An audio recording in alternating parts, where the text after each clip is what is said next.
Friendship day పిల్లలు చిన్నపిల్లలు స్కూల్లో నిన్నటి రోజునే ఫ్రెండ్షిప్ బ్యాండ్లు పెట్టుకున్నారు. వచ్చారు ఎవరన్నా మీ పిల్లలు? బ్యాండ్లు దాని గురించి ఈరోజు మనం ఆలోచిద్దాం, ప్రార్థన చేసుకుందాం. కీర్తనీయుడవు,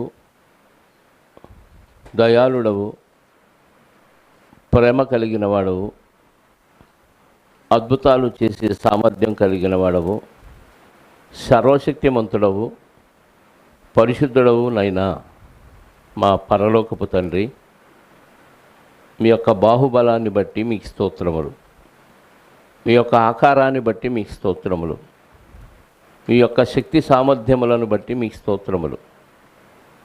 గడిచిన కాలమంతా ఈ ప్రకృతిని కాచి కాపాడి ఈ తరములో మమ్మల్ని పుట్టించి ఎన్నో విపత్తులు, ప్రమాదాలు, ఎన్నో తెగుళ్ళు, ఎన్నో యాక్సిడెంట్ల నుంచి మమ్మల్ని కాపాడి మీ కుమారుని రక్తములో కడిగి పవిత్రపరచి మరొక ఆదివారాన్ని మాకు అనుగ్రహించి మీ వాక్యాన్ని ధ్యానిస్తూ మిమ్మల్ని స్తుతించి ఆరాధించే ధన్యతను మాకు అనుగ్రహించినందుకు మీకు స్తోత్రములు, కృతజ్ఞతాస్తుతులు మీ కుమారుడైన క్రీస్తు ద్వారా చెల్లిస్తూ, ఇగోనైనా ఈరోజు మరి ఇద్దరు వ్యక్తులు క్రీస్తులో నూతనంగా జన్మించటానికి మీరు ఇచ్చిన ఈ శ్రేష్టమైన అవకాశాన్ని బట్టి స్తోత్రాలు.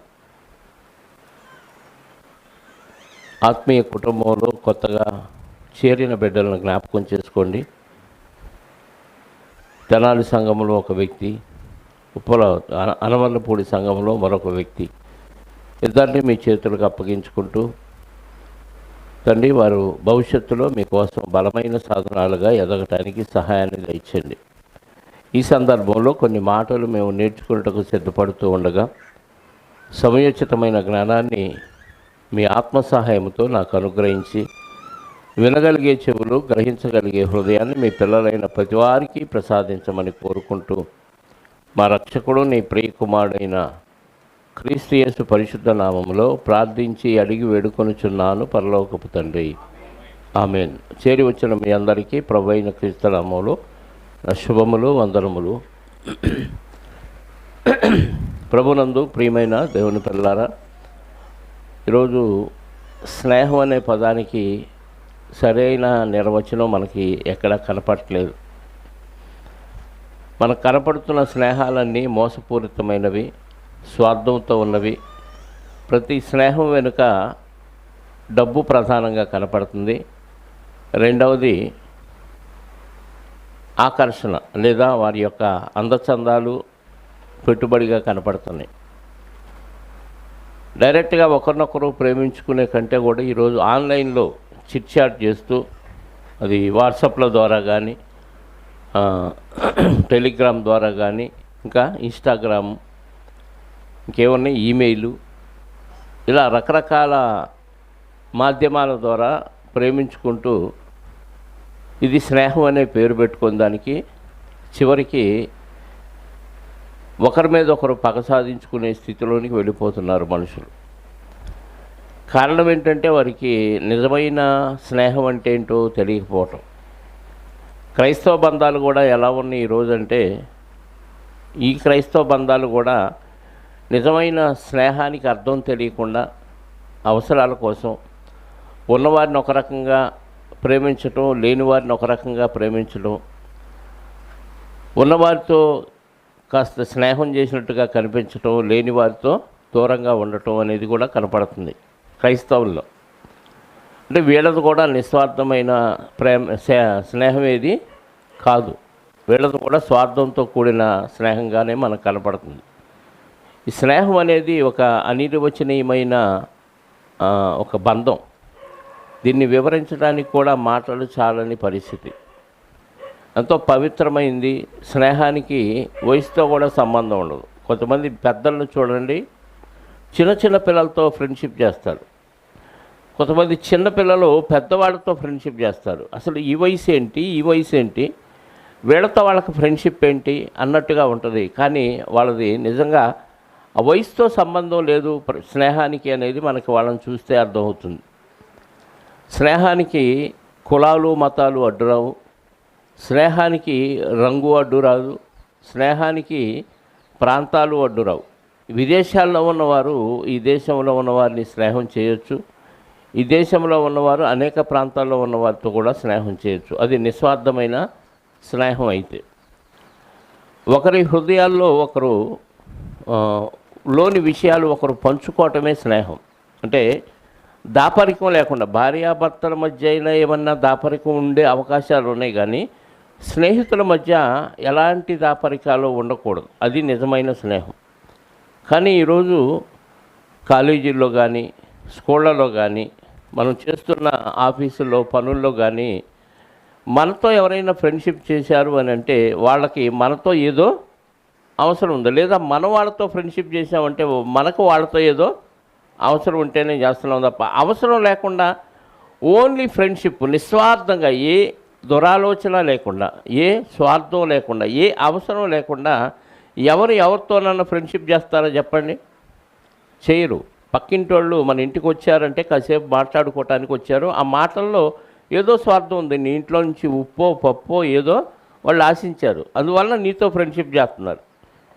ఇలా కాలేజీల్లో కానీ ఎక్కడ చూసినా ఫ్రెండ్షిప్ ఎందుకు చేస్తారు అంటే వాళ్ళతో వీళ్ళకి అవసరం, వీళ్ళతో వాళ్ళకి అవసరాలు తీర్చుకోవటం కోసం ఫ్రెండ్షిప్ చేస్తున్నారే తప్ప స్వచ్ఛమైన కల్మషము లేని నిస్వార్థమైన ఆ స్నేహం అనేది మనకు సమాజంలో ఎక్కడా కనపడట్లేదు.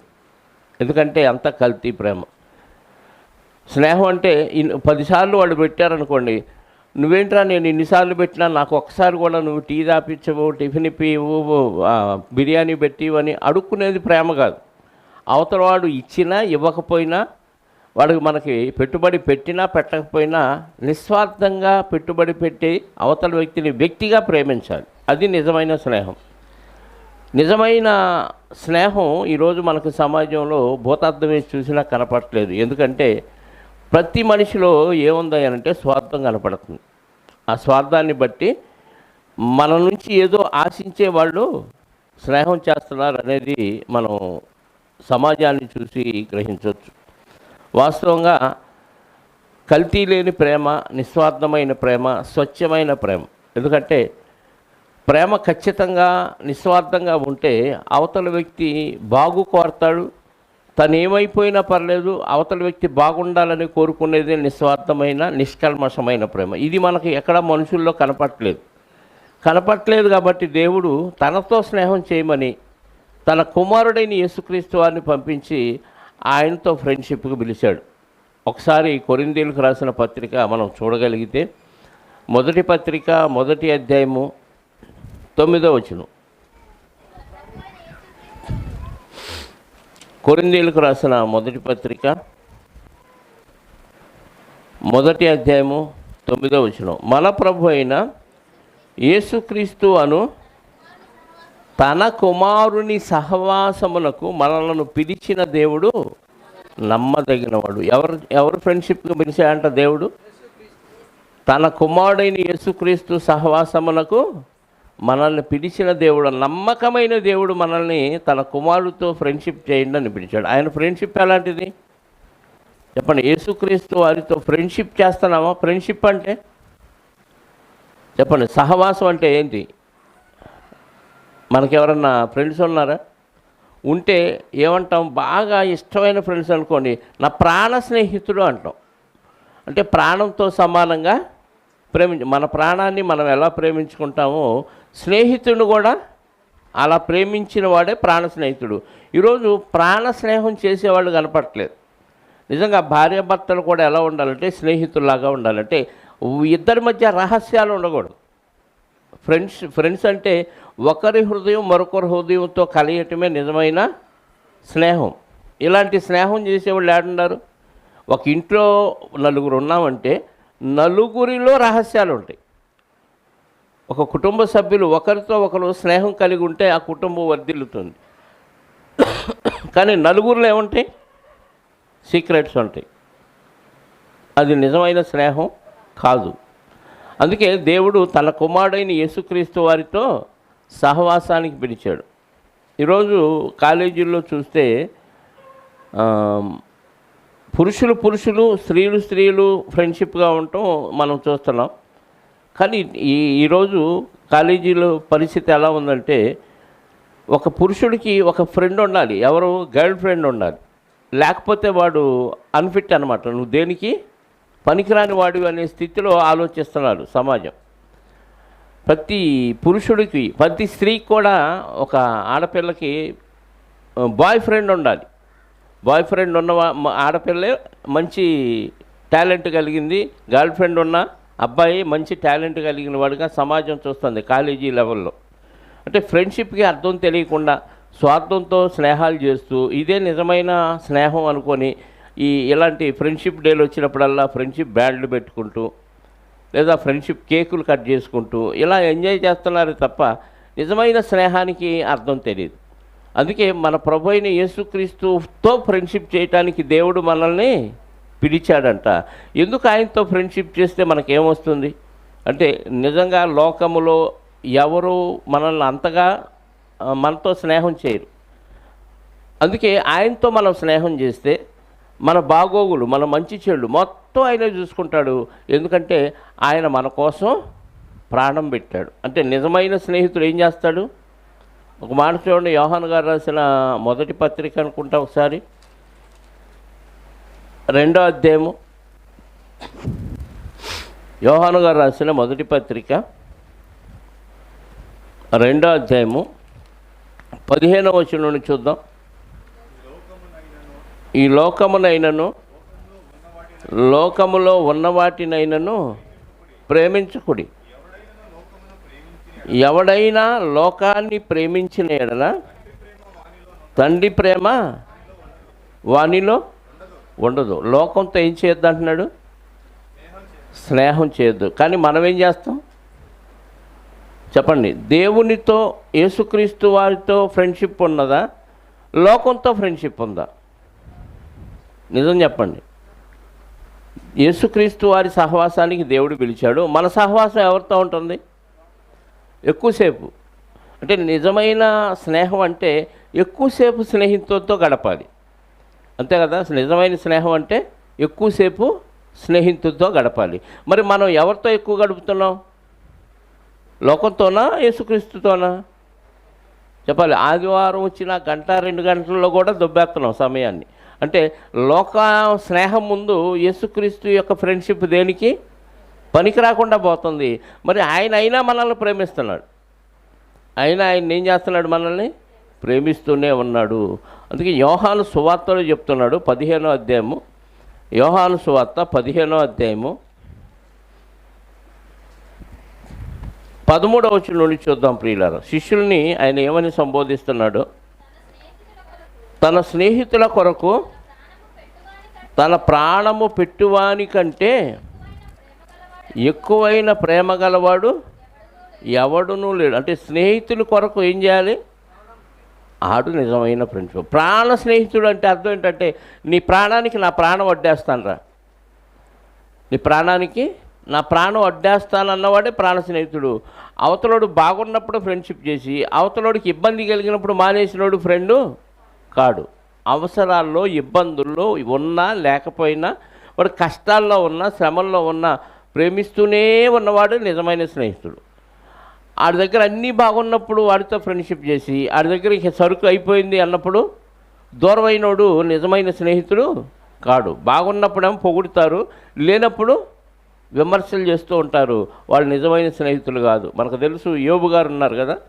యోబు గారు బాగున్నప్పుడు ఫ్రెండ్స్ చాలామంది వచ్చారు, చాలా కార్యక్రమాలు చేశారు.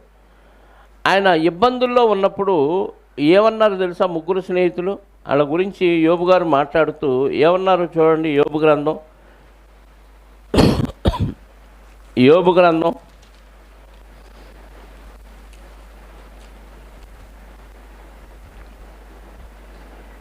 6వ అధ్యాయం 15వ వచనం, లేదా 2వ అధ్యాయం 11 నుంచి చూడండి.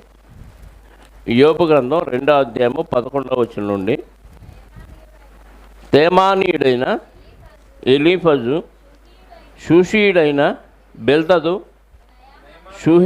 బెల్దదు, నైమాతీయుడైన జోఫరు అను యోబు ముగ్గురు స్నేహితులు అతనికి సంభవించిన ఆపదలన్నిటిని గూర్చి వినినవారై అతనితో కూడా కలిసి దుఃఖించుటకును అతన్ని ఓదార్చుటకును పోవాలని ఆలోచించుకొని తమ తమ స్థలములు విడిచి వచ్చిరి. ఇంతవరకు నిజంగా ఫ్రెండ్స్, ఎందుకంటే యోబు గారు ఎలా కోటీశ్వరుడుగా దర్జాగా బతికిన వ్యక్తి సడన్గా ఆస్తి పోయింది, సంపద పోయింది, పిల్లలు చనిపోయారు, చివరికి ఒళ్ళు కూడా గొల్లైపోయింది, కురుపులతో నిండిన వాడే దరిద్రుడైపోయాడు. కాబట్టి ఇలాంటి పరిస్థితుల్లో మన స్నేహితుడిని చూద్దామని ముగ్గురు స్నేహితులు యోబు గారి దగ్గరికి వెళ్దామని తన స్థలాలు విడిచిపెట్టి యోబు గారి దగ్గరికి వచ్చారంటే మంచి స్నేహితులా కాదా? చాలా మంచి స్నేహితులు. ఎందుకంటే వాడు దరిద్రుడైపోయాడు, అంతా దివాలా తీశాడు అంటే మన మన బంధువులే మన దగ్గరికి రారు కదా. అన్నీ బాగున్నాయి అంటే అందరూ మన బంధువులే. మనం దివాళా తీసాము, లాస్ అయిపోయాము, ఇంక మన దగ్గర ఏమీ లేదు, కనీసం ఆరోగ్యం కూడా సరిగా లేదు అన్నప్పుడు ఇంకా ఎవరు ఫ్రెండ్షిప్ చేయడానికి ఇష్టపడరు. కానీ వీళ్ళు ముగ్గురు ఏమనుకున్నారు, యోబు పరిస్థితి విని వాళ్ళు చక్కగా వెళ్ళి మనం పరామర్శిద్దామని చెప్పేసి వచ్చారు. వచ్చిన వారికి చాలా బాగుంది, మంచి స్నేహితులాగానే కనపడ్డారు. తర్వాత 12వ వచనం, వారు వచ్చి దూరముగా నిలువబడి కన్నులెత్తి చూసినప్పుడు అతన్ని పోల్చలేక తమ వస్త్రములు చింపుకొని ఆకాశము తట్టు తల్ల మీద ధూళి చల్లుకొని ఎలుగెత్తి ఏడ్చిరి. అతని బాధ అత్యధికముగా ఉండెనని గ్రహించి ఎవరినూ అతనితో ఒక్క మాట అయినను పలుకక రేయింబగలు 7 దినములు అతనితో కూడా నేలను కూర్చున్నారు. ఏమంటే దూరం నుంచి వచ్చారు, దూరం నుంచి చూశారు.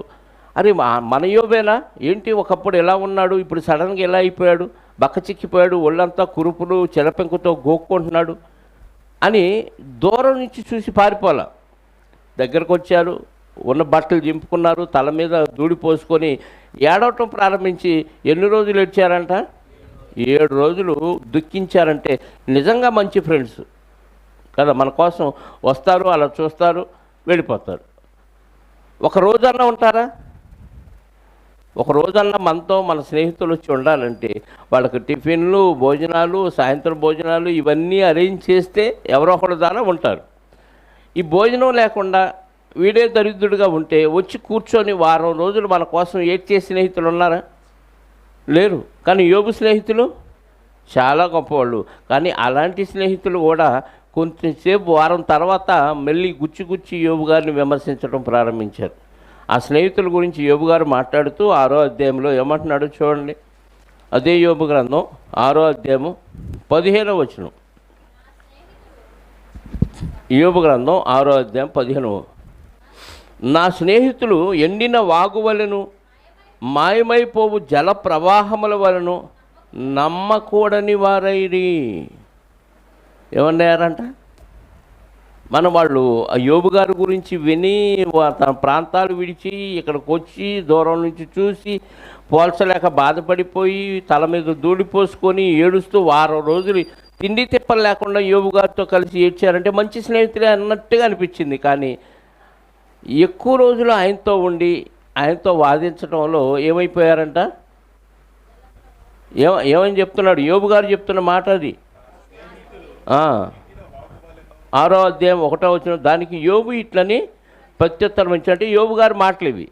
ఆ మాటల్లో ఏమని చెప్తున్నాడు? నా స్నేహితులు ఎండిన వాగు వలెను మాయమైపోవు జల ప్రవాహముల వలెను నమ్మకూడని వారై ఉన్నారు. పైకి ఇలాగే ఉన్నారు కానీ వాళ్ళు కూడా స్వార్థపరులు అని తేల్చాడండి.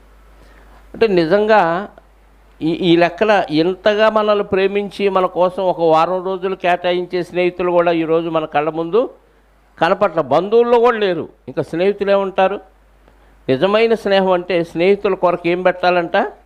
ప్రాణం పెట్టాలి. అలా ప్రాణం పెట్టిన వాడే ప్రాణ స్నేహితుడు. వాళ్ళని జిగిరి దోస్త్ అంటాం. ఎవరన్నా ఉన్నారా చెప్పండి?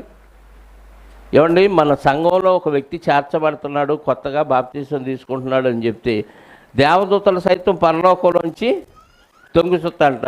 మరి మనం ఎవరూ తొంగి చూడలేదంటే మనం ఏ బ్యాచి చెప్పండి? ఇళ్ళకాడ పనులు గుర్తొచ్చి పారిపోతారు తప్ప ఒక కొత్త వ్యక్తి మన సంఘంలో చేర్చబడుతున్నాడే సంతోషిద్దామని ఈ శుభకార్యంలో పాలు పొందే ఆలోచన కూడా లేకుండా ఎప్పుడుండే లోకంతో సహవాసంలో ఉండిపోతే మనం దేవుని ఎలా ప్రేమిస్తాం? దేవునితో సహవాసం ఎలా చేస్తాం చెప్పండి? ఇది దేవుని కార్యక్రమం కదా. ఏమంటే ఈ మనం సొంత ఆయిల్ కొట్టించుకొని సొంత ఖర్చులతో ఒక వ్యక్తి దేవునిలోకి వస్తున్నాడు, మనతో పాటు పరలోక రాజ్యానికి వస్తానికి ప్రయత్నిస్తున్నాడు అని తెలిసినప్పుడు ఎంత సంతోషించాలి. చర్చి అయిపోయిందో లేదో ఎటోళ్ళట్టు పారిపోయారు. కొంపేడకపోయిద్ది, పనులు ఏడకపోతాయి చెప్పండి. ఈ కార్యక్రమం మళ్ళీ ఏమన్నా జన్మిస్తాడు ఆయన? మళ్ళీ జన్మించడు కదా. శుభకార్యం, దేవదూతలు సైతం తొంగి చూసే కార్యక్రమంలో మనం పాల్గొనలేకపోవటం ఏంటి? అంటే మనం నిజంగా దేవుణ్ణి ప్రేమించామా? క్రీస్తుతో సహవాసం చేశామా? క్రీస్తుతో సహవాసం చేస్తే మరొక వ్యక్తి క్రీస్తుతో సహవాసం చేయటానికి వస్తున్నాడు మన సంఘంలో కన్నప్పుడు ఎంత ఆనందించాలి. మన ఇంట్లో ఒక ఆడపిల్లో మగపిల్లడో పుడుతున్నాడు అంటే మనం అందరం బంధువులు ఏడుంటాం. హాస్పిటల్ చుట్టూ, ఆ గది చుట్టూ, ఆ డెలివరీ వార్డు దగ్గర కాపలా కుక్కలాగా కాపలా కాస్తాం. కొత్తగా ఒక వ్యక్తి లోకంలోకి వస్తున్నాడు మన కుటుంబంలోంచి అనగానే. మరి కొత్తగా ఒక వ్యక్తి నూతనంగా జన్మిస్తున్నాడంటే ఏది ఆ ప్రేమ, ఏది ఆప్యాయత? అంటే నటనేనా ఇదంతా? నిజంగా అండి, ఇది నిజమైన స్నేహాలుగా కనిపించట్లేదు. అవసరాల కోసం ఏదో దేవుడి దగ్గరికి వచ్చినట్టుగా ఉంది కానీ లోకాన్ని జయించే పరిస్థితి ఏం కనపట్ల. లోకంతో ఫ్రెండ్షిప్పే ఎక్కువగా ఉంది కానీ దేవుని పిల్లల్ని ప్రేమించే పరిస్థితి, వాళ్ళతో స్నేహం చేసే పరిస్థితి కనపట్లేదు ప్రియులారా. నిజంగా అసలు మనకేం అర్హత ఉంది? ఈ దేవుడితో, యేసుక్రీస్తు వారితో ఫ్రెండ్షిప్ చేసేంతగా అర్హత మనకుందా వాస్తవంగా? చెప్పండి. ఆయన ఎక్కడ, మనం ఎక్కడ? ఆయన రేంజ్ ఏంటి, మన రేంజ్ ఏంటి?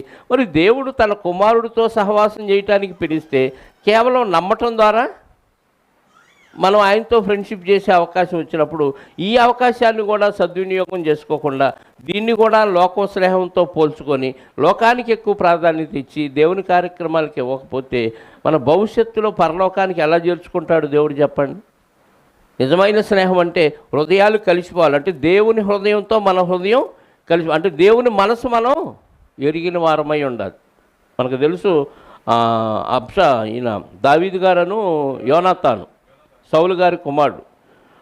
వాడు ఒకరినొకరు చూసుకోగానే వాళ్ళకి పురుషులే ఒకలాంటి స్నేహభావం కలిగిందంట. ఒకసారి చూడండి 18వ అధ్యాయము సమూయేలు గ్రంథం,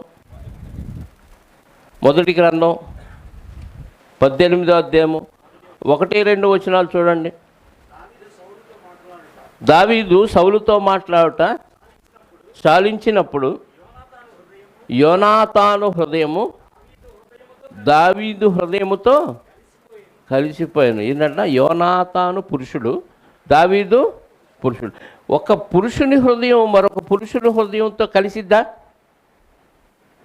ఈరోజు మన సమాజంలో చూస్తే ఒక స్త్రీ హృదయం పురుషుడు హృదయంతో కలుస్తుంది, ఒక పురుషుని హృదయం స్త్రీ హృదయంతో కలుస్తుంది. దీన్ని ఫ్రెండ్షిప్ అంటున్నారు. ఇంకో మాట ఏంటంటే ప్రేమ అంటున్నారు. ప్రేమ కాదు, ఏం కాదు, కొవ్విది కదా. ప్రేమ అనుకుంటే పొరపాటు.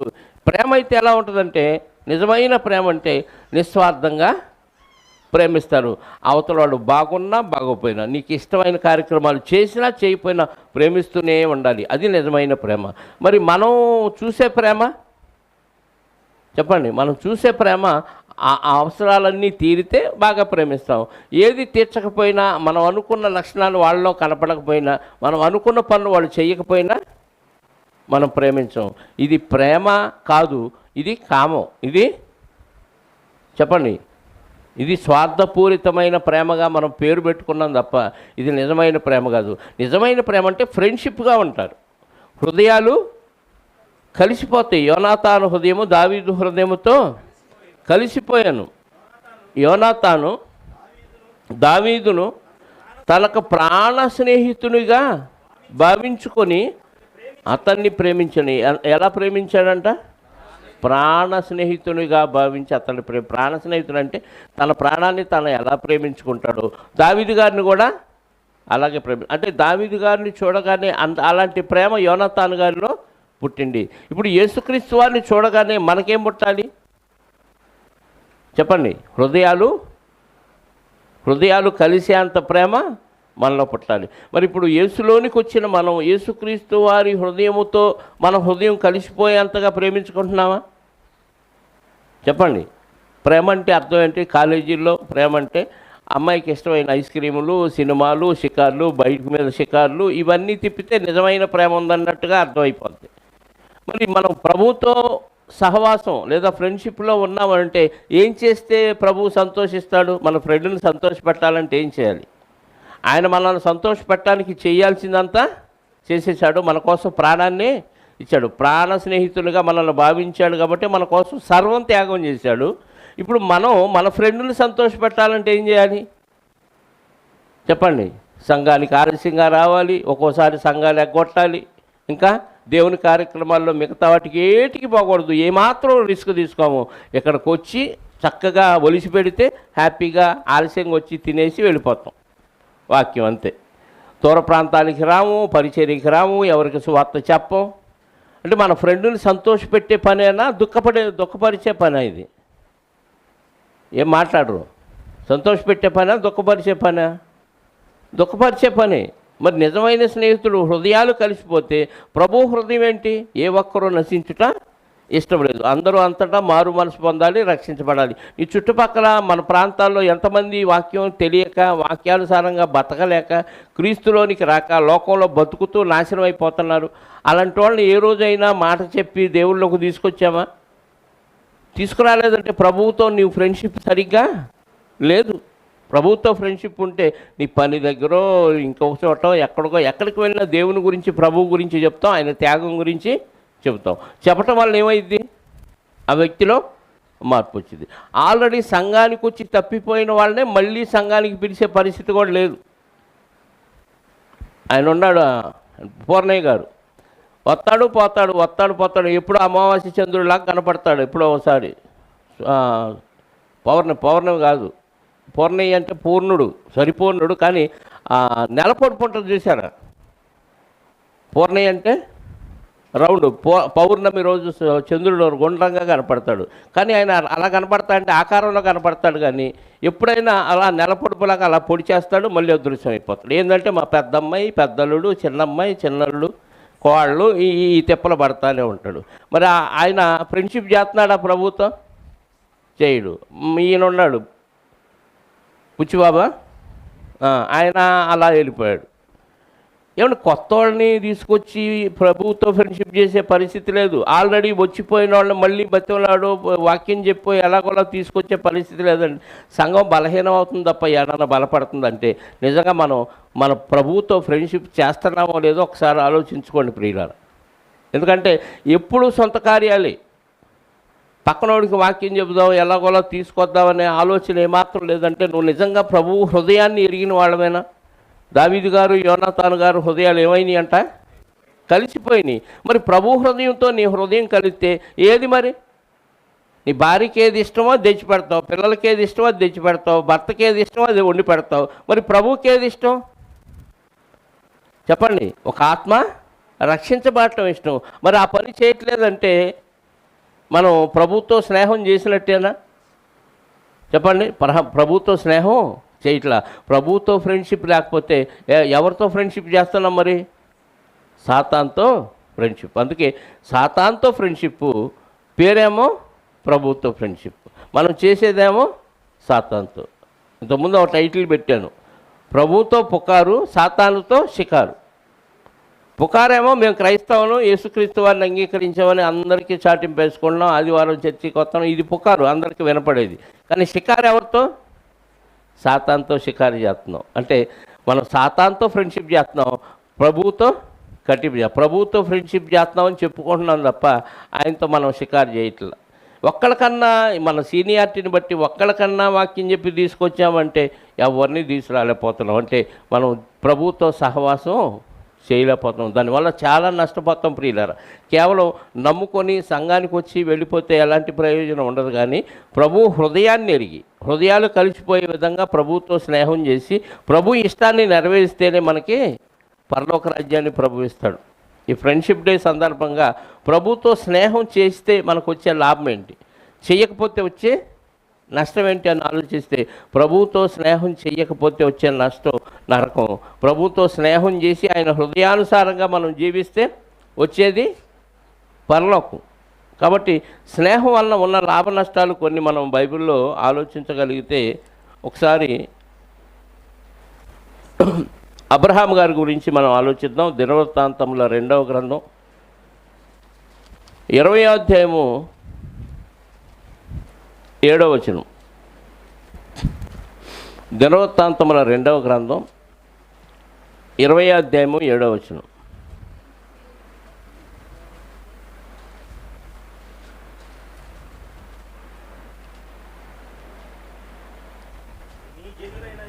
నీ జనులైన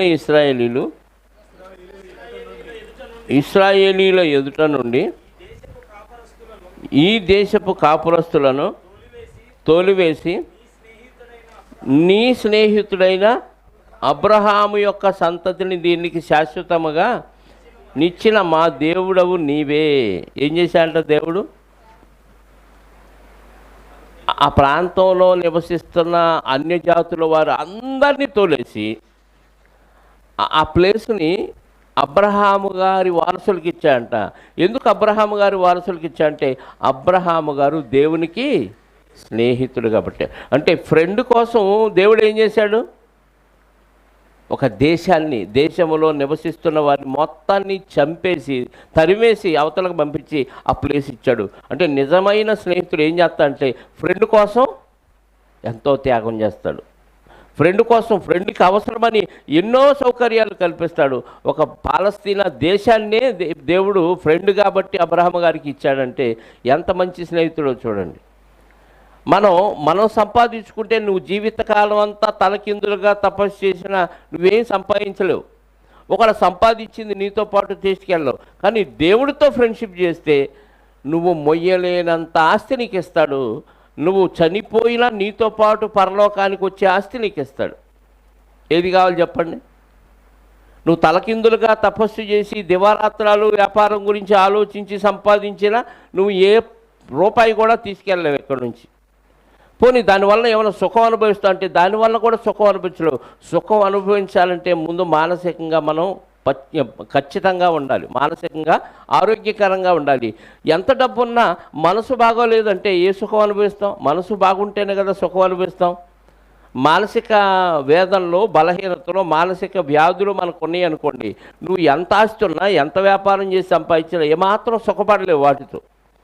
అదే దేవుడితో ఫ్రెండ్షిప్ చేస్తే స్వర్గ సుఖాలు మనకి దేవుడిస్తాడు. అబ్రహాము గారికి ఒక దేశాన్ని, ఆయన వారసత్వానికి ఏమిచ్చాడంటే ఆ కనాను దేశం మొత్తం యేసుక్రీస్తు వారి దేవుడు అబ్రహాము గారికి ఇచ్చాడు. యెషయా గ్రంథంలో కూడా ఇదే మాట ఉంటుంది, అబ్రహాము స్నేహితుడు అని. 40వ అధ్యాయము యెషయా గ్రంథం 41వ అధ్యాయము 8వ వచనం. యెషయా గ్రంథం 41:8. నా సేవకుడైన ఇశ్రాయేలు, నేను ఏర్పరచుకొనిన యాకోబు, నా స్నేహితుడైన అబ్రహాము సంతానమా, భూదిగంతముల నుండి నేను పట్టుకొని దాని కొల నుండి పిలుచుకొనినవాడా, నీవు నా దాసుడు అనియు నేను నిన్ను ఉపేక్షింపక ఏర్పరచుకొంటిననియు నేను నీతో చెప్పియున్నాను, నీకు తోడయ్యున్నాను. భయపడకము, నేను నీ దేవుడనై ఉన్నాను. దిగులు పడకము, నేను నిన్ను బలపరుతును. నీకు సహాయము చేయవాడను నేనే. నీతియు నా దక్షిణ హస్తముతో నిన్ను ఆదుకొనుదును. ఎవరి గురించి చెప్తున్నాడు? నా సేవకుడైన ఇశ్రాయేలు, నేను ఏర్పరచుకొనిన యాకోబు, నా స్నేహితుడైన అబ్రహాము సంతానం. అంటే ఒక వ్యక్తి దేవునితో స్నేహం చేస్తే ఆ వంశం మొత్తాన్ని ఏం చేస్తున్నాడు? అంటే నువ్వు ఇప్పుడు దేవునితో ఫ్రెండ్షిప్ చేస్తే దేవుడు నీ తర్వాత తరాలను కూడా ఏం చేస్తాడు? ఆశీర్వదిస్తాడు. మనం తాత్కాలికంగా ఈ తరములో, ఈ కాలంలో నీకు ఇచ్చిన ఆరోగ్యం, ఆయుష్కాలంలో దేవునితో ఫ్రెండ్షిప్ చేసి ఆయన మనసు ఎరిగి ఆయన చిత్తాన్ని నువ్వు నెరవేరిస్తే నీ పిల్లలకు కూడా ఈ ఆశీర్వాదం వస్తుంది. ఎందుకంటే 1000 తరముల వరకు ఆశీర్వదిస్తానన్నాడు ఇశ్రాయేలుకి. ఇప్పుడు కూడా మనం దేవుడితో స్నేహం చేయటం వలన మన భవిష్యత్తు బాగుంటుంది, మన పిల్లల భవిష్యత్తు కూడా బాగుంటుంది. ఎందుకంటే అబ్రహాము నాకు స్నేహితుడు కాబట్టి అబ్రహాము గర్భంలో ఇస్సాకు, ఇస్సాకు గర్భంలో యాకోబు, యాకోబు గర్భంలో పుట్టిన సంతానాన్ని అంతటినీ నేను ఆశీర్వదిస్తానన్నాడు. అలాగే ఆశీర్వదించాడు. ఒక అబ్రహాము గారు దేవునితో స్నేహం చేయటం వల్ల ఎన్ని తరాలు ఆశీర్వాదం పొందారో చూడండి ప్రియులారు. ఆ ఫ్రెండ్షిప్ విలువ మనకు అర్థమైపోతే ఆ ఫ్రెండ్షిప్ కోసం దేవుడు మనకి ఎన్ని చేశాడు అన్న విషయం మనకు అర్థమైతే ఆయన తప్ప నాకు ఇంకెవరో స్నేహితులు లేరు, ఆయన తరపున వచ్చిన వారందరూ నాకు స్నేహితులే. నీ కులం కాకపోయినా, మతం కాకపోయినా, ప్రాంతం కాకపోయినా, వీళ్ళందరూ ఎవరు? దేవుని తరపున నాకు స్నేహితుడు. రక్త సంబంధం, బంధుత్వం కంటే నిజంగా ఈ దేవుని సంబంధుల్ని మనం ఎక్కువగా ప్రేమించి వాళ్ళతో స్నేహం చేయాలి ప్రియులారా. అంటే దేవునితో స్నేహం చేస్తే ఆటోమేటిక్గా నీకేమొచ్చిందంటే ప్రతి ఒక్కరితో స్నేహభావం వచ్చింది.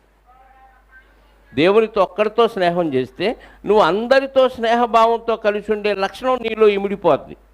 మనం దేవునితో సంబంధం లేకుండా లోకాన్ని స్నేహించాం కాబట్టి మనలో లోక సంబంధమైన స్వార్థపూరితమైన ప్రేమే ఉంటుంది తప్ప నిజమైన స్వచ్ఛమైన నిష్కలంకమైన ప్రేమ మనలో కనపడదు.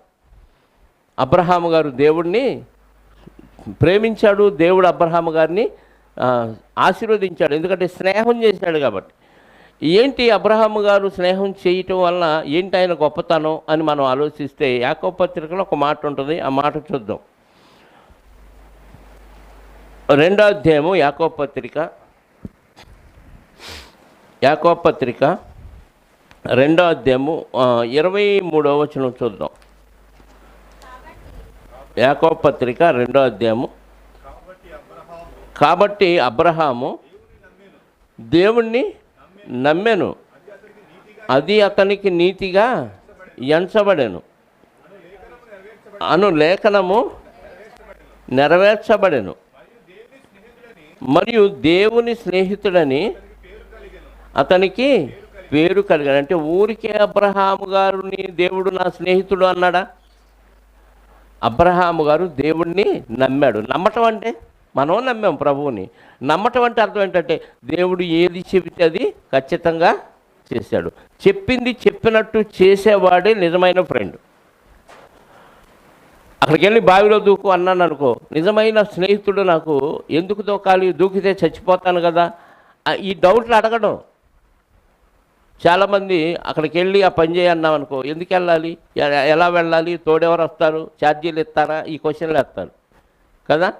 అబ్రహాము గారు దేవునితో స్నేహాన్ని కలిగి ఉన్నాడు. దేవుడే అబ్రహాము నా స్నేహితుడని దేవుడే పలికాడంటే ఏంటి అబ్రహాము గారి గొప్పతనం అంటే అబ్రహాము గారు దేవుడు చెప్పింది చేశాడంతే. పలానా దేశానికి వెళ్ళు, ఆ దేశం మొత్తం నీకు ఇస్తాను అనలేదు. నేను నీకు చూపించబోవు దేశానికి వెళ్ళు, నిన్ను ఆశీర్వదిస్తాను అన్నాడు. ఏ దేశం ఉంది, ఎలా వెళ్ళాలి, మరి ఇల్లు వాకిలి తల్లిదండ్రులు పిల్లలు వీళ్ళందరి పరిస్థితి ఏంటి అని ఆలోచించలేదు అబ్రహాం గారు. దేవుడు చెప్పాడు, వెళ్ళిపోయాడు. అంటే దేవుడితో ఫ్రెండ్షిప్ అంటే ఎలా ఉండాలి మనం? దేవుడు వాక్యంలో ఒక విషయం చెప్తే గుడ్డిగా దాన్ని ఆచరించాల్సిందే. అలా ఆచరించిన వాడే దేవునికి స్నేహితుడయ్యే అవకాశం ఉంది. అందుకే అబ్రహాము దేవుని నమ్మెను, అది అతనికి నీతిగా ఎంచబడను. ఎంచబడటం వల్ల దేవుడు ఏమని పలికాడు అబ్రహాము గారి గురించి? మరియు దేవుని స్నేహితుడని అతనికి పేరు కలిగెను.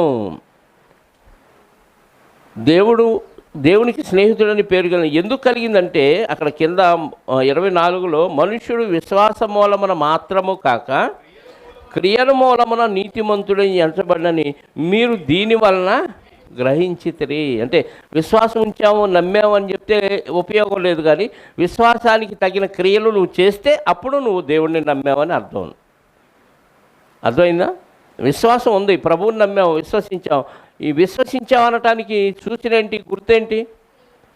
విశ్వాసానికి తగ్గ క్రియలు చేయాలి. అంటే వాక్యానుసారంగా నువ్వు బతకటమే నాకు విశ్వాసం ఉంది అని రుజువు. ఆ విశ్వాసాన్ని ఉండటాన్ని బట్టి దేవుడు ఏమన్నాడు? అబ్రహాము నాకు స్నేహితుడు. అబ్రహాము స్నేహితుడుగా దేవుడు ఎప్పుడు చెప్పాడంటే విశ్వాసానికి తగ్గ క్రియలు చేసినప్పుడు ఆ మాట చెప్పాడు. అంటే నన్ను నమ్మాడు అబ్రహాము అని చెప్పడానికి నిదర్శనం ఏంటంటే నేను ఏది చెబితే అది ఎందుకు ఏంటి అని అడగకుండా గుడ్డిగా చేస్తాడు కాబట్టి అబ్రహాము నాకు ఫ్రెండు. నా మనసు ఎరిగాడు అబ్రహాము గారు. దేవుడిచ్చాడు, దేవుడు కావాలంటే దేవుడికి ఇచ్చేస్తాను, లేక ఒక బిడ్డనిచ్చి ఆ బిడ్డను కూడా నీ చేతులతో నువ్వు నరికి దహన బలిగా నాకు అర్పించంటే వెనక ముందు ఆలోచించకుండా భార్యకు కూడా చెప్పకుండా అలా తీసుకొని వెళ్ళిపోయి కొండ మీదకు తీసుకెళ్ళి ఆ మోరియా పర్వతం మీదకు తీసుకెళ్ళి కట్టెలు పెరిచి కత్తెత్తాడు. అంటే దేవుడు చెప్పింది చేయటం అంటే ఎంత విశ్వాసం ఉండాలో చూడండి దేవుడి మీద.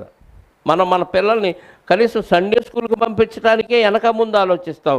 చంపటానికి కూడా అబ్రహాం గారు వెనుకాడలేదు. అంటే దేవుని మనసెరిగాడు కాబట్టి బిడ్డని చంపుకోవటానికి కూడా వెనుకాడలేదంటే అబ్రహాముని దేవుడు నా స్నేహితుడని ఎందుకు అన్నాడంటే క్రియలు చేసి రుజువుపరిచాడు. వెళ్ళే విషయంలో గుడ్డిగా వెళ్ళిపోయాడు, క్రియలు చేసే విషయంలో, కుమారుని అర్పించే విషయంలో దేవుడు చెప్పాడు కాబట్టి నమ్మకంగా ఇవ్వటానికి వేయకుండా వెళ్ళిపోయాడు. అంటే దేవునితో స్నేహం అంటే ఎందుకు, ఏంటి, ఎలా అనే క్వశ్చన్లు చేయకుండా దేవుడు చెప్పాడు నేను చేస్తున్నానంటే, దేవుడు చెప్పాడు కాబట్టి నేను పాటిస్తానని పాటించే క్రియ నీలో ఉంటేనే నువ్వు దేవునితో స్నేహం చేసిన వాడు అవుతావు.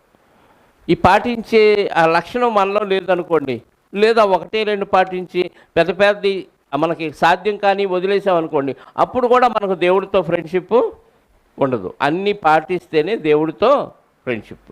ఎందుకంటే మన ప్రభు అయిన యేసుక్రీస్తు వారు మన కోసం ఏం పాటించాడంటే దేవుడు చెప్పినవన్నీ పాటించాడు. చివరికి తన ప్రాణాన్ని కూడా మన కోసం పెట్టాడు. ప్రాణం పెట్టువానికంటే ఇంకా గొప్ప స్నేహితుడు ఎవడు లేడు. కాబట్టి ప్రభు మన కోసం ప్రాణం పెట్టి తన స్నేహాన్ని మనకి, ఆయన హస్తాన్ని మనకి ఫ్రెండ్షిప్ బ్యాండ్ పెట్టడానికి మనకి ఇస్తే మనం ఏం చేస్తాం? ఆయనకే బ్యాండ్ వేస్తున్నాం. ఫ్రెండ్షిప్ బ్యాండ్ కాదు ఇది, వ్యతిరేకమైన బ్యాండ్ మనమే వేస్తున్నాం. అంటే మనం దేవుని స్నేహితులు అబ్రహాము లాగా అనిపించుకునే అవకాశం కనపడలేదు ప్రియులారా. ఏదో ఫ్రెండ్షిప్ అంటే ఫ్రెండ్షిప్, ఆడు నా ఫ్రెండ్, ఈడు నా ఫ్రెండ్ అని ఊర గొప్పలు చెప్పుకుంటాం. కానీ ప్రాణాలు ఇచ్చే అంత ఫ్రెండ్షిప్ ఉందా మనకి? ఆ ఫ్రెండ్షిప్ ఎప్పుడు వచ్చిందంటే దేవుని ప్రేమ మనకు అర్థమైపోయి ఆయనతో మనం సహవాసం చేస్తే చుట్టూ ఉన్న వారితో కూడా అదే ప్రేమను మనం వ్యక్తంపరిచి అలాంటి ఫ్రెండ్షిప్పే వారితో చేయటానికి మనకి అలవాటు అయిపోద్ది.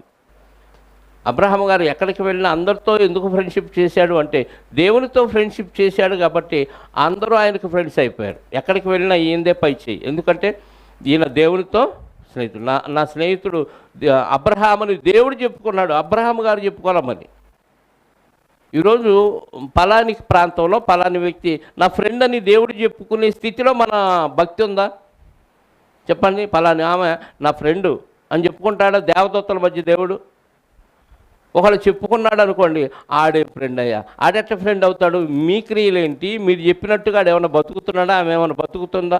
ఏదో ఆదివారం 1 గంట 2 గంటలో ఎగ్గొట్టి మిగతా సమయం కాసేపు అక్కడ గడుపుతాడు. ఆయనకున్న దాంట్లో కొంచెం వేస్తాడు అట్లా సందా. అలాంటి వాడు నీకెట్ట ఫ్రెండ్ అవుతాడు అంటారు దేవదూతలే. దేవదూతల కంటే ముఖ్యంగా అపవాదిగాడు నిలదీస్తాడు దేవుడిని. ఆడెట్ట ఫ్రెండ్ అవుతాడు నీకు? నీ క్రియలు ఏమన్నా చేస్తున్నారా? నువ్వు చెప్పినట్టుగా వాళ్ళు ఏమన్నా వింటున్నారా? వాడిని నా ఫ్రెండ్ అని ఎలా ఉంటాడు? అందుకే దేవుడు మన ఫ్రెండు, నా ఫ్రెండు పలాని వారు పలాని ప్రాంతంలో చెప్పుకోవటానికి తల ఉంచుకునే పరిస్థితిలో ఉన్నాం మనం. అబ్రహాం గారిలాగా గొప్పగా పలానా నా ఫ్రెండు, పలానాయన నా ఫ్రెండ్ అని చెప్పుకునే స్థితిలో మన బతుకులు ఉన్నాయా? లేనప్పుడు దేవుడు తలదించుకుంటాడు ప్రియులారా. ఒక అబ్రహాం గారు కాదు, భక్తులందరి గురించి ఆయన నా స్నేహితుడు అని. మోషే గారి గురించి కూడా మోషే నాకు స్నేహితుడు అని చెప్పుకున్నాడు. ఆ వచనం కూడా ఒకసారి బైబిల్లో చూడండి. మోషే గారి గురించి దేవుడు చెప్పుకున్న సందర్భం, మోషే గారి గురించి దేవుడు నా స్నేహితుడు అని చెప్పిన సందర్భం నిర్గమకాండం 33వ అధ్యాయము 11వ వచనం.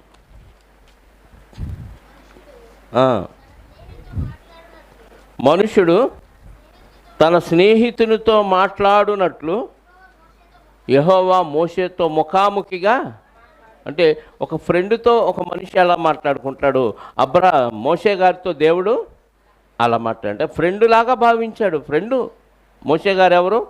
ఫ్రెండ్. అబ్రహాం గారు ఎవరు? ఫ్రెండ్. మరి మనం ఎవరు చెప్పండి? నిజమైన స్నేహితుడు విడువక, సామెతల గ్రంథాల్లో ఉంటాయి ఇవన్నీ. సమయం అయిపోతుంది కాబట్టి చెప్పట్లేదు. నిన్ను దప్పుదారిలో నువ్వు పడుతున్నప్పుడు గద్దించాడు అనుకోండి, వాడు నిజమైన ఫ్రెండు. నన్ను తిడతావా అనుకున్నావు అనుకోండి, నువ్వు వాడి ఫ్రెండు కాదు. మీకు అర్థమవుతుందా? నిజమైన స్నేహితుడు ఏం చేస్తాడు? విడువక ప్రేమిస్తాడు. నువ్వు తిట్టినా, దూషించినా, అవమానపరిచినా ఆడు నా ఫ్రెండ్ కాబట్టి నేను ప్రేమిస్తూనే ఉండాలని నిన్ను వెంటాడుతూనే ఉంటాడు. కానీ నిజమైన స్నేహితుడు కానివాడు మనల్ని విడిచిపెట్టి వెళ్ళిపోతాడు. ఆడు విడిచిపెట్టిన మనలో ఆ స్నేహభావం పోకూడదు. ఏదో ఒక రోజు వస్తాడని ఎదురుచూపు మనలో ఉండాలి. నిజమైన స్నేహితుడు ఏం చేస్తాడు? గాయం చేస్తాడు. అంటే వాడు బాధపడినా సరే వాడు బాగుపడాలి. గద్దించి చెప్పేది ఎందుకు చెప్పండి? నేను బాగుపడటానికా దూరం అయిపోవటానికా? నిజమైన స్నేహితుడు, దేవుడు నాకు స్నేహితుడు కాబట్టి నేను మిమ్మల్ని ఎందుకు గద్దిస్తా అంటే మీరు బాగుపడతారని. బాగుపడకపోతే నష్టం మీకా నాకా? చెప్పాలి ఎవరికి? మీకే నష్టం, నరకానికి పోతారు. కాబట్టి గద్దించైనా వారికి గాయం చేసైనా, ఖచ్చితంగా ఆపరేషన్ చేసైనా, ఇంజక్షన్ పొడిసైనా వాళ్ళ గాయాలు మానిపి వాళ్ళని బాగు చేసి మళ్ళీ దేవునితో స్నేహం చేసే విధంగా వాళ్ళని ప్రేరేపించాలనే ఉద్దేశంతోనే గద్దిస్తాను. ఎందుకంటే నిజమైన స్నేహితుడు గాయము చేయను. దేవుడు కూడా మనకి కష్టాలు ఎందుకు పెడతాడు, శ్రమలు ఎందుకు పెడతాడు అంటే అట్టన్నా నువ్వు తెలుసుకుంటావని. బాధ వచ్చినప్పుడే మనకు బోధ అర్థమైంది, బాధ రాకపోతే బోధార్థంగా. ఎప్పుడు బాగా మనం దేవుడి గురించి ఎక్కువ ఆలోచిస్తాం? అన్నీ సుఖంగా జరిగినప్పుడు ఆలోచిస్తామా, శ్రమ వచ్చినప్పుడు ఆలోచిస్తామా? శ్రమ వచ్చినప్పుడు దేవుడి గురించి ఆలోచిస్తాం. కాబట్టి మనకు శ్రమలు ఎందుకు వస్తాయి అని అంటే కాస్త తీరిక చేసుకొని దేవుడి గురించి ఆలోచిస్తామని. అవి కూడా లేవనుకోండి, అసలు దేవుడు అంటే లెక్కలేని వాళ్ళు చాలామంది ఉన్నారు. భక్తిహీనులు ఉంటారు, అంటే అసలు దేవుడు అంటే పట్టించుకునే వాళ్ళు, వాళ్ళకి అన్నీ సమృద్ధిగా జరిగిపోతాయి. కాబట్టి వాళ్ళకు దేవుడితో సంబంధం లేదు, దేవుడు అసలు లేడు అనే పరిస్థితిలో వాళ్ళు మాట్లాడతారు. కానీ దేవుడిని ఎరిగి దేవుని కుమారుడైన యేసుక్రీస్తు వారితో సహవాసం కలిగిన మనము దేవుని చిత్తాన్ని నెరవేరుస్తూ ఉంటేనే పలాని ప్రాంతంలో పలానా ఆయన నా స్నేహితుడు, పలానా ఆమె నా స్నేహితురాలని దేవుడు చెప్పుకునే పరిస్థితిలో మన జీవితాలు ఉండాలి. కాబట్టి ఈ ఫ్రెండ్షిప్ డే సందర్భంగా దేవుడు మనకి తన కుమారుడైన యేసుక్రీస్తు వారిని పంపి ఆయనతో ఫ్రెండ్షిప్ చేయండి అన్నాడు. యేసుతో ఫ్రెండ్షిప్ చేసిన వారే పరలోక రాజ్యానికి వారసులు అవుతారు. యేసుతో ఫ్రెండ్షిప్ చేయటం అంటే ఆయన చెప్పినట్టుగా చేయటమే ఆ ఫ్రెండ్షిప్కి అర్థం. ఊరికి బ్యాండ్లు పెట్టుకుంటే ప్రయోజనం లేదు, కానీ ఆయన చిత్తానుసారంగా జరిగించినప్పుడే నిజంగా దేవునితో మన సహవాసం ఉంటుంది. దేవునితో సహవాసం లేనప్పుడు మన జీవితాలు ఇక్కడ బాగుండవచ్చు, ఇక్కడ ఆరోగ్యంగా ఉండొచ్చు, ఇక్కడ అన్నీ సమృద్ధిగా జరగవచ్చు, కానీ మరణం తర్వాత ఈ ఫ్రెండ్షిప్ బ్యాండ్ ఏదైతే లేదో మనకి, అప్పుడు ఫ్రెండ్షిప్ బ్యాండ్ ఉందా లేదా నీ చేతికని చూస్తాడు. లేదనుకోండి వెలుపటి చీకట్లోనికి తోచండి. ఇక్కడ బ్యాండ్ పెట్టుకుంటా, రెండో రోజు దిగిపోద్ది ఈ బ్యాండ్. యేసుక్రీస్తు వారితో ఫ్రెండ్షిప్ బ్యాండ్ పెట్టుకుంటే ఈ బ్యాండ్ అక్కడ చూస్తాడు, లేకపోతే అప్పుడు బ్యాండ్ మేళాలతో లోపలికి తీసుకెళ్తాడు. ఇది లేదనుకోండి, ఫ్రెండ్షిప్ బ్యాండ్ లేని వారులారా, యేసుక్రీస్తు వారితో ఫ్రెండ్షిప్ బ్యాండ్ లేని వారులారా వెలుపటి చీకట్లోనికి వెళ్ళిపోండి అంటాడు. కాబట్టి యేసుక్రీస్తు వారి హృదయం, దేవుని హృదయాన్ని ఎరిగి ఆయనతో ఫ్రెండ్షిప్ చేసి ఆయనతో ఫ్రెండ్షిప్ బ్యాండ్ తొడిగించుకొని ఆ బ్యాండ్తో పరలోక రాజ్యం చేరాలని ప్రేమతో మనవి చేస్తూ ఈ మాటలు ముగిస్తున్నాను. ప్రార్థన చేసుకుందాం. క్రీస్తు యేసునందు మమ్మల్ని మిక్కిలిగా ప్రేమించి ఆయన్ని మా సహవాసానికి పిలిచిన మా పరలోకపు తండ్రి, మీ మహోన్నతమైన స్నేహం కలిగిన నామాన్ని బట్టి మీ స్తోత్రాలు. నిజంగా మీ యొక్క స్థితి వేరు, మా యొక్క స్థితి వేరు. భూమి మీద నలుసు కంటే హీనమైన స్థితిలో మా బతుకులు ఉన్నాయి. మీరు మీ ఊపిరిని ఒకసారి బిగబడితే మనుషులంతా ధూళి అయిపోయే స్థితిలో ఈ మానవ బతుకులు ఉన్నాయి. మట్టి శరీరాలు మట్టికి అప్పగించే స్థితి సామర్థ్యం మీకు మాత్రమే ఉంది నాయన. ఇంత అల్పులమి అయోగ్యులమైన మమ్ముల్ని తండ్రి మీ కుమారుని స్నేహానికి మీరు పిలిచిన మీ వాత్సల్యాన్ని బట్టి మీకు స్తోత్రాలు. ఇది మాకు అర్థమైతే ఎంత అద్భుతమైన అవకాశం మాకు ఇచ్చారు అని సంబరంగా ఆయనతో మేము సహవాసం చేసి ఆ సహవాసాన్ని ఏమాత్రం చెరుపుకోకుండా ఆయన సహవాసాన్ని రోజు రోజుకి అభివృద్ధి చేసుకుంటూ క్రీస్తు సహవాసంతో పాటు మీలో ఐక్యమై మీ చెంతకు చేరే మహాభాగ్యాన్ని మాకు అనుగ్రహించండి. ఈ మాటలు విన్న తర్వాత తండ్రి, లోకంతో స్నేహం చేయకుండా మీ పిల్లలు మీ కుమారుడైన యేసుక్రీస్తు వారితో స్నేహం చేసి ఆయనతో ఆ స్నేహ బంధాన్ని కలిగి మరణం తర్వాత కూడా ఈ స్నేహ బంధం తర్వాత పరలోక రాజ్యం చేరటానికి ఏర్పాటు చేసుకునే ఆలోచన మీ పిల్లల్లో కలిగించమని కోరుకుంటూ, ఇగోనైనా నూతనంగా బాప్తీసం పొందిన మీ కుమారుడు పానయ్య గారిని జ్ఞాపకం చేసుకోండి. ఇది మొదలుకొని తండ్రి కుడికి కానీ ఎడమకు కానీ తొలగకుండా అపోస్తుల బోధ యందు, సహవాసమందు, రొట్టె విరుచుట యందు, ప్రార్థన చేయట యందు ఎవరు ఏమన్నా తుడిచేసుకొని తండ్రి మరి ఆ బిడ్డ మీ చిత్తానుసారంగా జీవిస్తూ మీ కుమారుడితో స్నేహం చేసి పలాని పానయ్య యేసుక్రీస్తు వారి స్నేహితుడు అనిపించుకునే విధంగా ఏ విషయాల్లో ఏ ప్రాంతంలో ఆయన్ని దూషించారో అదే విషయాల్లో ఆయన బడా నమ్మకమైన దాసుడా అని మీ చేత అనిపించుకునే విధంగా ఆయన ప్రవర్తన మారటానికి కృప చూపి సహాయాన్ని దయచేయమని కోరుకుంటూ తండ్రి, వచ్చిన బిడ్డలందరిని బట్టి స్తోత్రాలు. మరి ముఖ్యంగా కమల్ కుమార్ గారు వారి జీవితంలో వారికి వచ్చిన ఆ వ్యాధిని బట్టి మిమ్మల్ని స్తుతిస్తూ ఘనపరుస్తున్నాను అయినా దానికి పరిష్కారాన్ని కూడా మీరు అనుగ్రహించారు. ప్రకృతిలోని పదార్థాలతో ఆ పరిష్కారాన్ని ఆ బిడ్డకిచ్చి నెమ్మదిని, శాంతిని, సమాధానాన్ని అనుగ్రహించినందుకు స్తోత్రాలు చెల్లిస్తూ కృతజ్ఞతగా పరిశుద్ధుల కొరకు తెచ్చిన అల్పాహారాన్ని జ్ఞాపకం చేసుకోండి. వాక్యంతో వాటిని పవిత్రపరచండి. తినుచుండగా మాకు శక్తిని బలాన్ని దయచేసి ఆ శక్తిని మీ సేవలో వాడబట్టడానికి సహాయాన్ని దయచేయమని, వచ్చిన బిడ్డలందరినీ సురక్షితంగా వారి కుటుంబాలకు చేర్చి మీ చిత్తమైతే మమ్మల్ని మూడో ఆరాధనలోకి చేర్చమని కోరుకుంటూ, మా రక్షకుడు నీ ప్రియకుమారుడైన క్రీస్తు యేసు యొక్క స్నేహము కలిగిన నామములో ప్రార్థించి అడిగి వేడుకొనుచున్నాను పరలోకపు తండ్రి. ఆమెన్. మనందరి కన్న తండ్రి అయిన దేవుని ప్రేమ, ఆయన ఏకకుమారుడైన యేసుక్రీస్తు వారి కృప, పరిశుద్ధాత్మ యొక్క అన్యోన్య సహవాసము ఇప్పుడు ఎల్లప్పుడూ సకల పరిశుద్ధులకు సదాకాలము తోడయుండి నడిపించునుగాక. ఆమెన్. అందరికీ వందనాలు. Thank you very much.